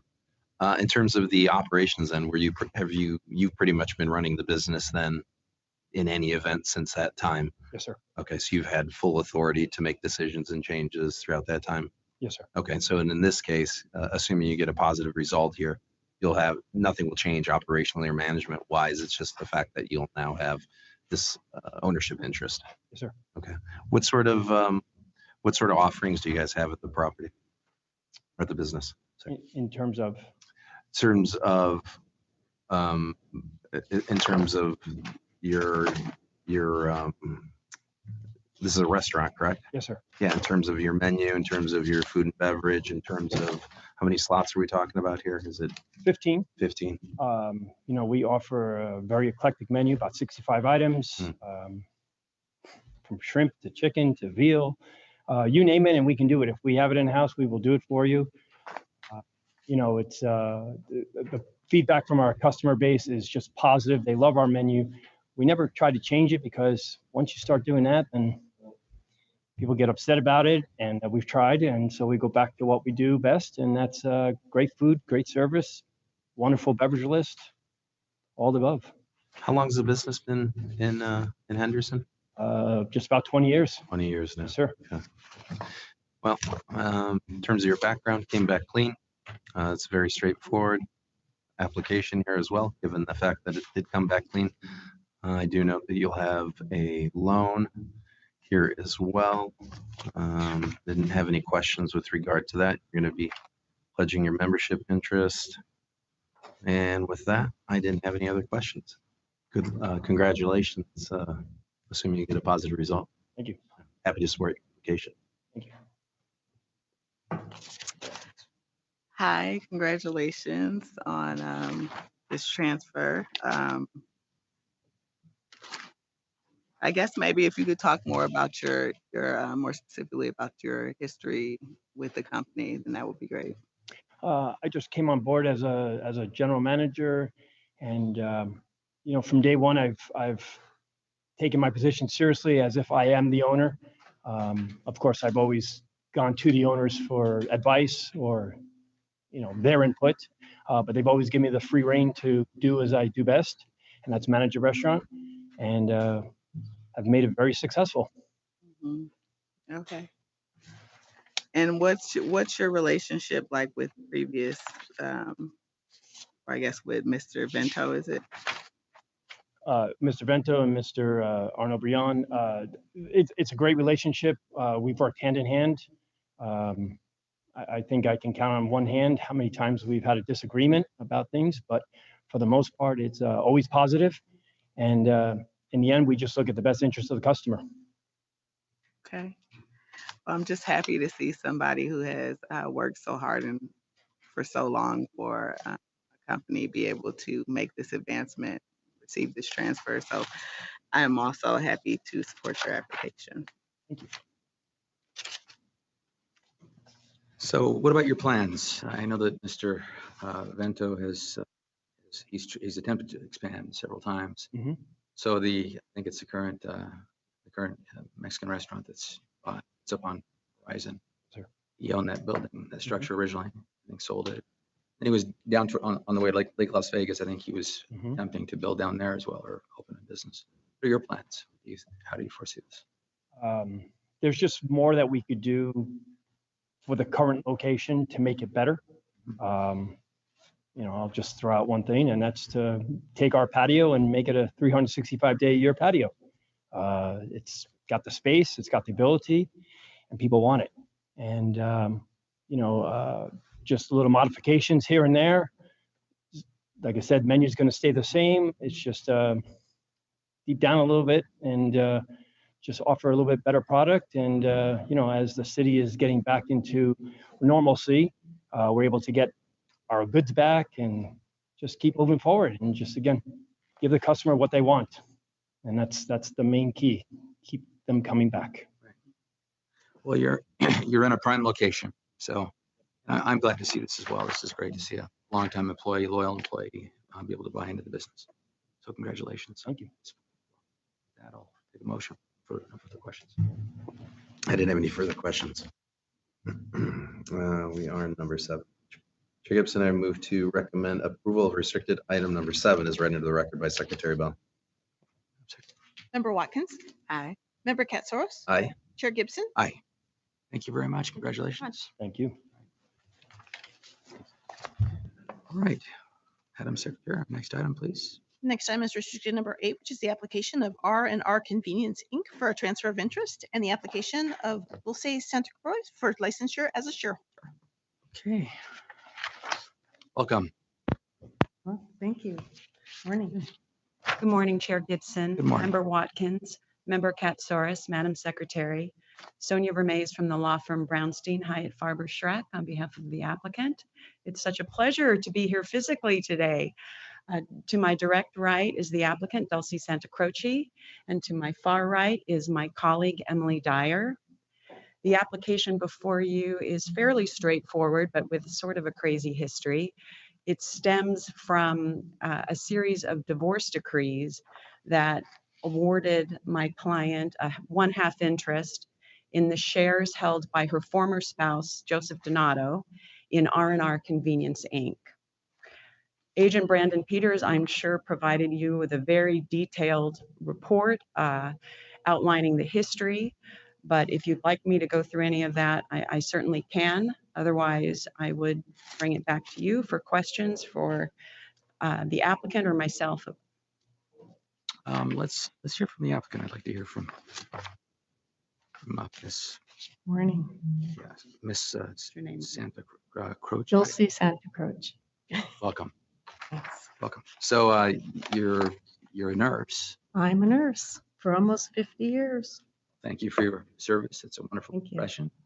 And you're now in the gaming space. Yes. Okay. Tell us about your plans. Okay, well, I'm still going to be in nursing. I'm a diehard nurse, lifetime learner. So I'm just really going to be holding shares. I'll be a silent type partner. I entered into that property many years ago, and it's just taken me a long time to get here. Okay, thank you. Do you have any questions, Member Watkins? Yeah, if you could just talk about briefly about the lawsuit that was initiated regarding the transfer. If I might, Member Watkins, there's been a series of suits in the divorce, and then there was also a suit against R&R Convenience Inc. Regarding the divorce. So you want to hear about the divorce proceedings? Yes. Okay. Okay. Originally, the divorce had in the stipulation that I was to receive half of whatever came out of R&R.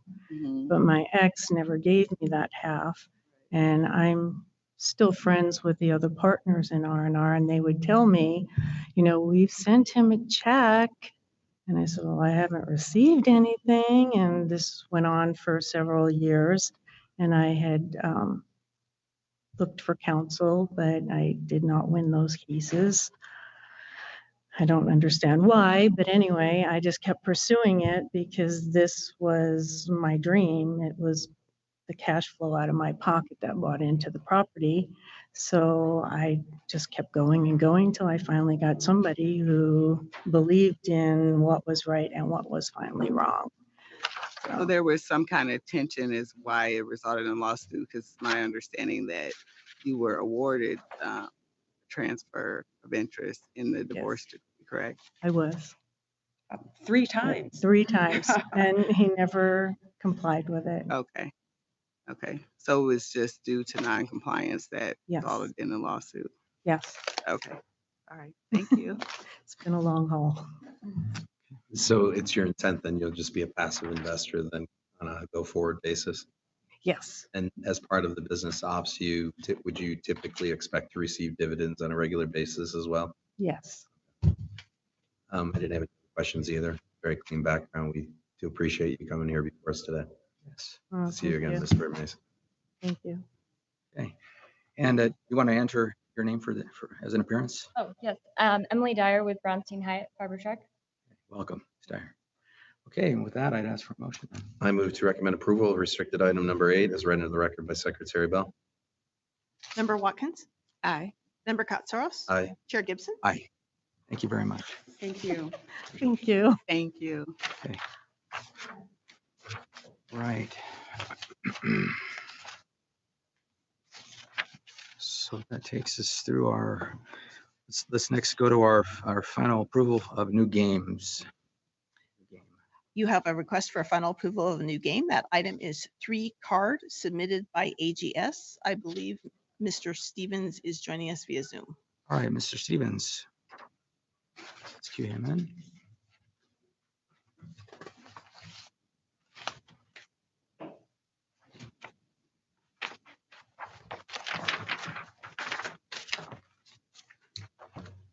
Mr. Stevens, welcome.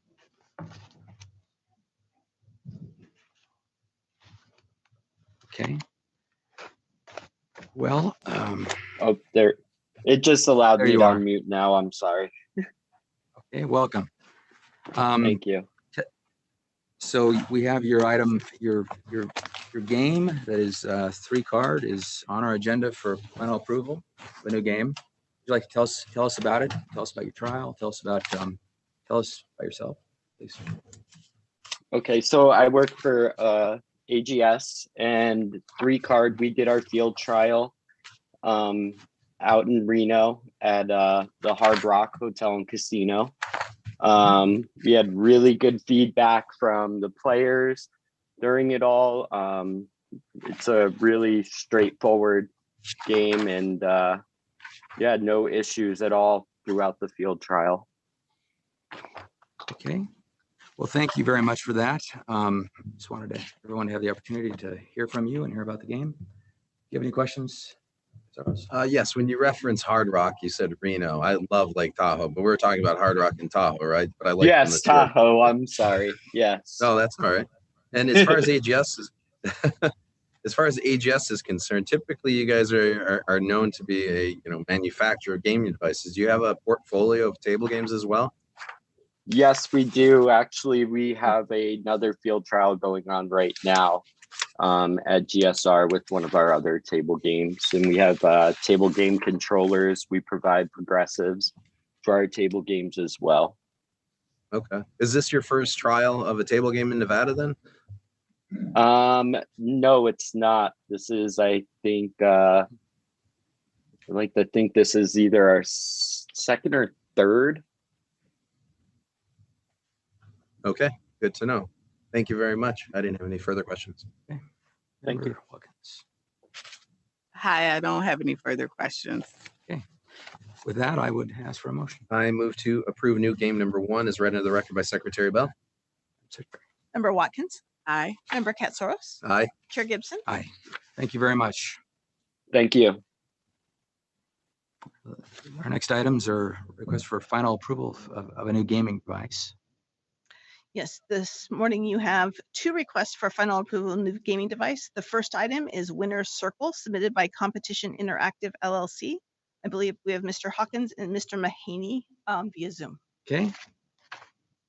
Let's let them queue in.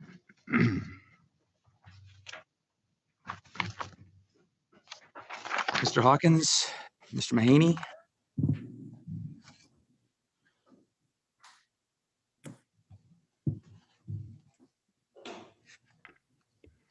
There you are. Welcome. Good morning. Good morning. Okay, so long journey here. Tell us about the field trial and how that's gone. Sure. Good morning, Mr. Chairman, members of the board, and Madam Secretary. My name is Roger Hawkins. I'm the Chief Operating Executive for Competition Interactive, and we have had a pretty successful field trial with our exciting virtual horse racing product, which is a offering of fixed odds and parimutuel wagering opportunities. The field trial was conducted at 8 MGM, Bet MGM locations here in Las Vegas. And with the successful conclusion, I believe that we've come to a recommendation from the Technology Division for approval. Okay. I'm familiar with it, with this game. And so I'll over my colleagues for questions. Yeah, we've seen this a couple of times now. Or good morning, gentlemen. Good to see you again. Do you want to talk a bit about how successful the trial has been with regard to the fixed odd flavor of it versus the parimutuel flavor of it? Sure. So I can speak to that. So obviously the timing was unfortunate. We were conducting a trial during the COVID-19 pandemic, of course. Ideal. Occupancy levels at the properties were extremely low. That said, player acceptance was very good. The portion of the product enjoyed in excess of 750 wagers across the properties during the period of the field trial. We had a very limited offering of the parimutuel product due to the liquidity that is required for parimutuel, of course, and the necessity of people being in the sports books to make it attractive enough for people to win sufficient return on their bets placed. So we ran the parimutuel offering at limited properties over just 2 weekends, in fact. That said, we still enjoy in excess of, I think, close to 450 wagers. We conducted exit interviews with patrons on occasion as they were leaving the book to ask of their experience. It was, in the main, if not on every occasion, well received. The experience was liked. The product offering was perceived, and many people were making reference to how exciting the experience was and questioning when it will be available online and mobile. So despite some technology issues in the very early stages, we believe it's a successful field trial. Well, you were a bit muffled on part of that, but I think we got the gist of everything you just said there. And one question you just mentioned was whether or not you'd have a mobile or online offering for this product in the future. Yeah, so that's for sure in our, of course, it comes with additional approval certifications. So we will be down the roadmap, but it's definitely on our agenda. Okay, yeah.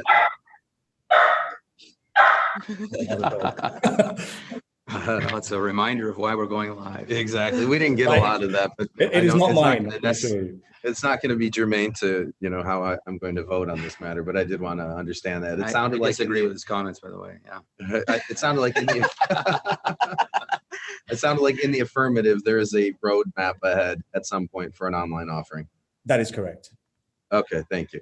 In terms of field trialing this elsewhere, are you in any other markets with this product? We are not. We made the conscious decision to trial in Nevada first. Obviously, it's important. It is the state that everybody looks to. So that was the decision that we wanted to come into Nevada, and then we would, of course, subject to approval, extend our reach across Las Vegas and throughout the state. Excellent. Well, thank you. I didn't have any further questions. I wish you all the best with the product. Thank you, sir. Thank you. Watkins. I don't have any further questions. Welcome. Nice to meet you. Thank you for attending virtually. Likewise. Thank you, everybody. Thank you. That I'd ask for a motion. I move to approve new game device number 2, new gaming device number 2, as read into the record by Secretary Bell. I believe it's new. No, Sorry, Number one. number 1, excuse me. Member Watkins. Aye. Member Katsaros. Aye. Chair Gibson. Aye. Thank you very much. Mr. Chairman, can we just thank the NGCB, the Technology Division, Chief Barbie and all of his team, and of course our product partners, MGM, BetMGM and LVDC. Thank you. Thank you. Okay, let's go to item number 2. The next new device item is Monaco, submitted by Aristocrat Technologies Incorporated. Okay. Welcome. Hello.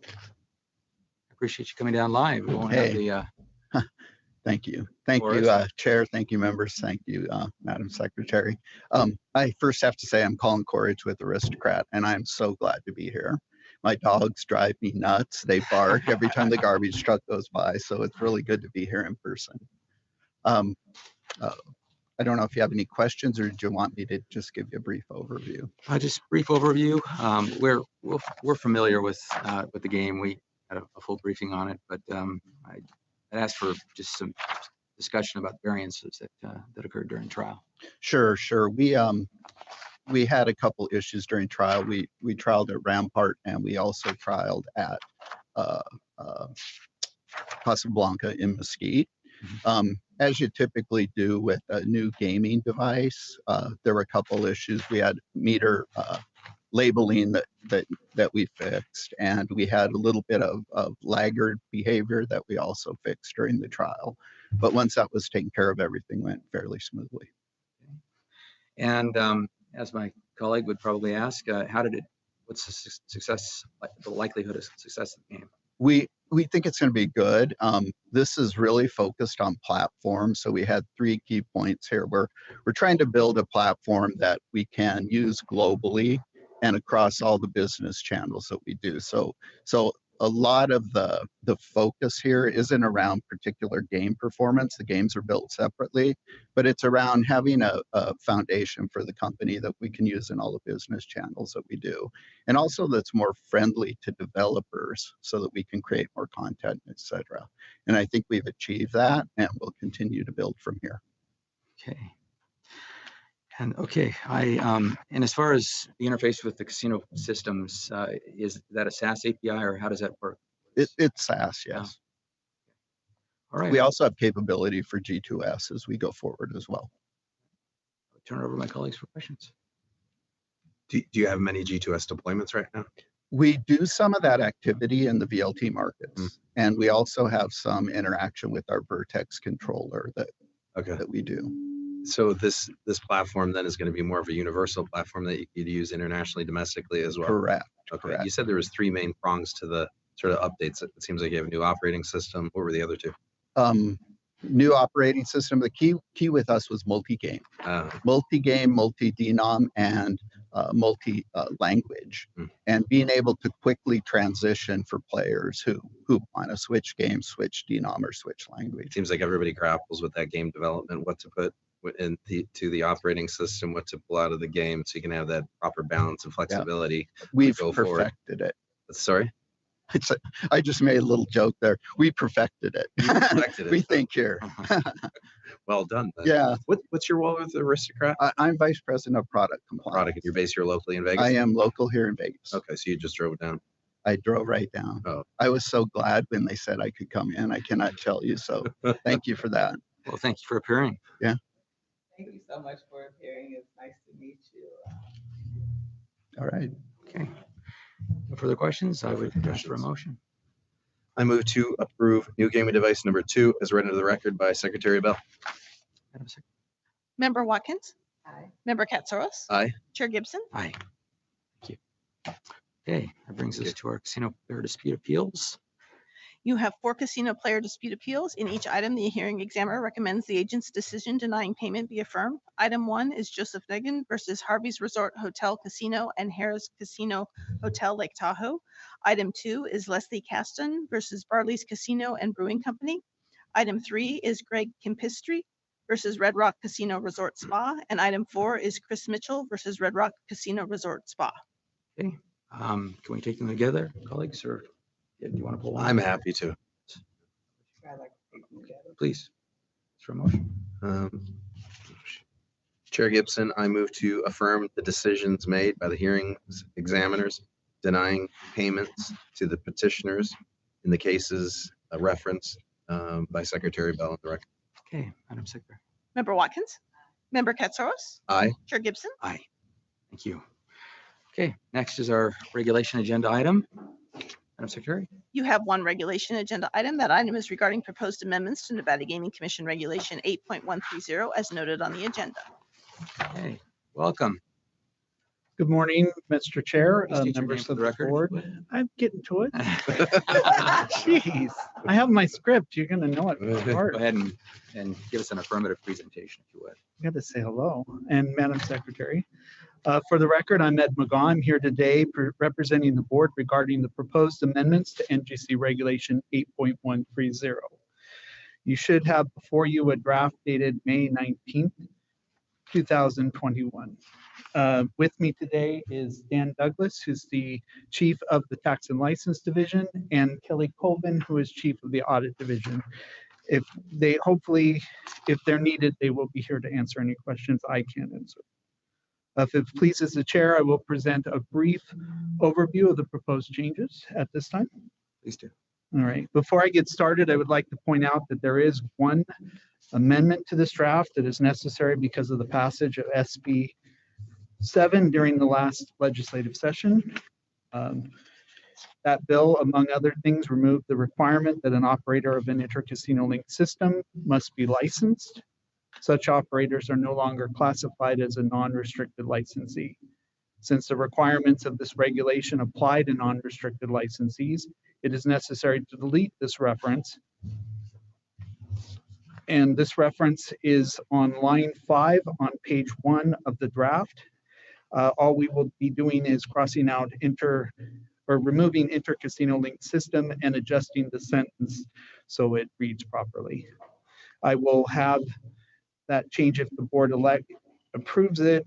I will prepare a draft with today's date going forward with that change. Moving on to the substantive changes. On page 2 of the draft, the reporting thresholds are being increased.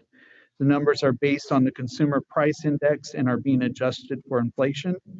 According to the audit division, these thresholds have not been adjusted since the regulation was originally adopted about 20 years ago. So the next change, which is on page 4, will add a reference to section 5.225 of the regulations and will remove the reference to section 22.040. The reason for this was that a few years back, the requirements relating to patrons' accounts were consolidated into Reg 5.225. So the single reference to 5.225 is necessary, and the regulation 22.040 reference is no longer needed. The next change, which is on pages 4 and 5, removes the requirements that licensees file copies of financial agreements and instead replaces it with a per request on demand requirement. So if the audit division needs it, the licensee must provide it. The submission of the agreements was deemed unnecessary since the board only reviewed certain ones that they were interested in. It was felt that eliminating this requirement would save the board and licensees time and effort, and probably money as well, without compromising any kind of oversight. The board will still receive the transaction report from each licensee, which will summarize every transaction that meets the threshold. And if the board is interested in any particular transaction, they can go to the licensee and obtain the backup records. The last substantive change is to subsection 8 on page 5 of the draft. This change simply highlights a licensee's need to properly vet entities that fall under the subsection. It does not impose a new obligation, it just spells out an existing one. Throughout the regulation draft, you will also find minor grammatical changes. These changes are non-substantive and are intended to bring the regulation into the format used by the statute or used in the NRS and as set forth in the state's administrative rulemaking guide. It's an intent to standardize our drafting of regulations. If you vote to recommend adoption with the discussed amendment, it will be expected that the commission will consider it at its July meeting. And if adopted by the commission, it will become effective immediately. With that, I conclude my presentation. If you have any questions, I'd be happy to answer them at this time. Okay, thank you, Senior Dag. Madam Secretary, has there been any public comment that we've received regarding this? We did not receive any public comments specific to this regulation item. Okay, and the amendment is just it's a pivot as a result of passage of bill that takes effect when? Well, it originally started out as a housekeeping amendments to update the regulation and to streamline it. And then the change in SB 7, was not planned, but the timing was proper to bring it into this amendment. Okay, well, thank you very much, Mr. McGaugh, for that presentation and for that and for incorporating the changes necessary from the results from. Appreciate that very much. With that, any discussion? Just a couple of quick comments, no questions on it. Thank you very much, Mr. McGaugh, for that presentation. It's very clear. I just wanted to thank the staffs of Tax and License and Audit, Chiefs Douglas, Chiefs Colvin, for shepherding this. It's things like this that we need to constantly do. Update our regulations, house cleaning exercises to stay on top of our regulations, because they are quite voluminous if you compare what we have to some other jurisdictions. But the fact that you guys are constantly looking at this to streamline things, to make things better for the industry and the state, I just wanted to say thank you very much for that. I completely agree. Regulations and law, I mean, unless you cull what you have over time, it ends up just accumulating. So thank you. I agree. Thank you very much. Member Watkins. Thank you for your presentation. I'd like to thank everybody that was engaged as well, and just say that I'm in support, and I think that the increase in thresholds, the removal of the requirement to file copies of financial agreements, and putting on the licensee or continuing on the licensee the responsibility to perform due diligence prior to engaging in transaction will be helpful to the board and to the licensee, and more efficient of a process while still offering the necessary oversight. So I'm in full support of this. Okay. That I would ask for a motion. I move that the board submit to the Nevada Gaming Commission for their consideration and adoption proposed amendments to Regulation 8130 that are before us, with the draft dated May 19, 2021, taking into account the changes as described on the record by Senior Dag McGaugh, along with the recommendation that any such adoption be made effective upon Nevada Gaming Commission approval. Okay. Member Watkins? Aye. Member Katsaros? Aye. Chair Gibson? Aye. Thank you. Thank you very much. Okay, Madam Secretary, this brings us to our final item, public comment. This item is placed on the agenda to give the public an opportunity to comment on gaming-related matters. Okay. Let's, anyone wishing to make a public comment, please step forward to the podium, starting Carson City. See no one. In Las Vegas, any of the staff want to make a comment? I'm kidding. So I think it's just about all that's left. Although we do have, one member. So is it, and we don't have anything that's electronic. What was that? Nothing electronic, no. No, we are no Okay, we're longer past that. accepting excuse me. We are no longer accepting public comments via email. Okay. They are now in person. Okay, wonderful. And with that, that will close our public comment section, and this concludes the Nevada Gaming Control Board meeting for the month of June, and we are adjourned. Thank you.